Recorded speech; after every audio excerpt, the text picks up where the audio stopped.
Have you ever wondered about the history behind the card game that we all know and love? Welcome to the channel, Chronicles of Magic the Gathering, where we explore deep dives behind the cards that we play week in and week out. We're introducing a new series to go right along with our lore deep dives, looking at the history behind the card game. One part of the week will have this video, and the next part will have the other. 2 videos in 1 week, exploring the rich history and the rich lore of Magic the Gathering. I'm going to throw it over to my good friend now, and he's going to take us through the video. Don't forget to like, subscribe, and comment if you'd like to see more videos like this. Let's dive in. Before there were planeswalkers, before the thrill of opening a booster pack, before the concept of the multiverse itself even existed, there was just one man and a notebook full of ideas. In the early 1990s, a quiet revolution was brewing, not in a lab or a boardroom, but in the mind of a mathematician named Richard Garfield. He carried the spark that would ignite an entirely new genre of gaming, creating the world's very first trading card game. But the game that would become a global phenomenon, the game that would define a generation, wasn't born overnight. In fact, it wasn't even the first idea on the table.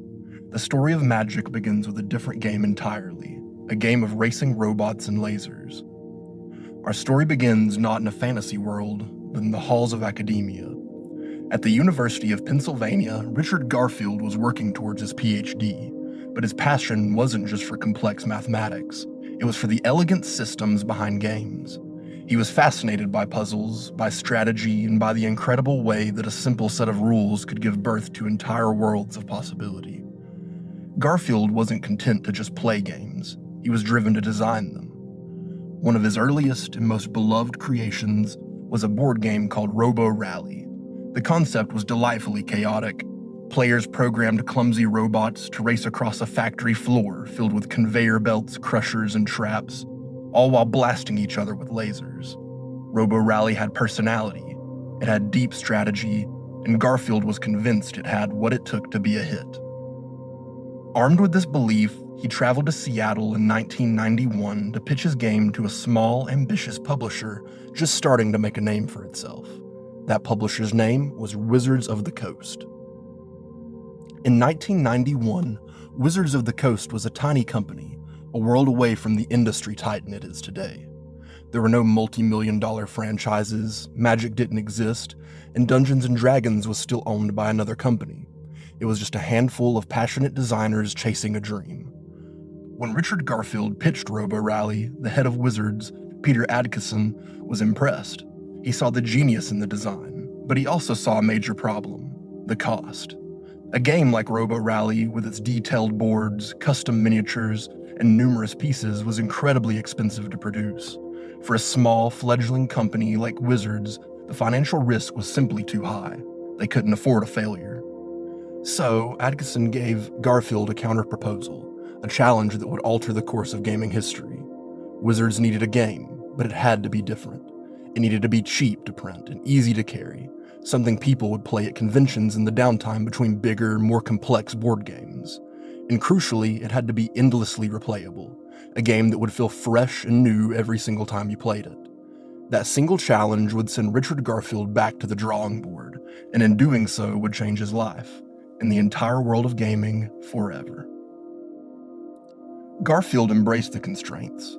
How do you make a game that's portable, cheap, and infinitely replayable? The answer he arrived at was not just another board game. It was a concept so new it didn't even have a name yet. He imagined a card game with a revolutionary twist. For all of history, card games were played with a single shared deck. Garfield's idea shattered that foundation. What if each player brought their own custom-built deck to the table? What if the game wasn't just about playing the cards in your hand, but about the strategic choices you made before the game even began? Suddenly, the possibilities became infinite. No 2 decks would ever be identical. Every game would be a unique clash of strategies and styles. The game would be fast, deep, and compulsively replayable. But he had one more radical idea, one that would prove to be the masterstroke. How would players get these cards? They would be sold in randomized booster packs. The act of discovery, of not knowing what you were going to get, would become part of the game itself. It tapped into the pure, primal joy of collecting. He initially called his new creation Mana Clash. The name wouldn't last, but the earth-shattering concept certainly did. The sheer genius of Garfield's idea was that it perfectly solved every single problem Wizards had presented to him. Was it portable? All you needed was a deck of cards, no board, no dice, no miniatures. Was it cheap to produce? Printing cards was exponentially cheaper and easier than manufacturing a full boxed board game. Was it replayable? With each player building their own unique deck from a vast pool of cards, every single duel would feel completely different. But there was another layer, a powerful economic engine that even Garfield himself hadn't fully appreciated at the time. The game was collectible. This wasn't a product players would buy just once. They would keep buying packs, hunting for rare and powerful cards, building their collections, and trading with friends to perfect their decks.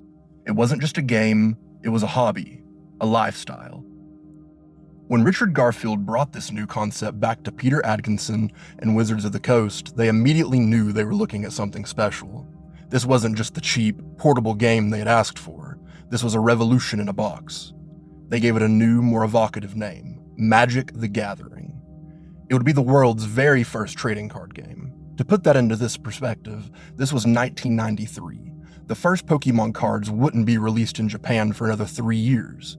Magic wasn't just another game, it was the blueprint. It created an entire genre.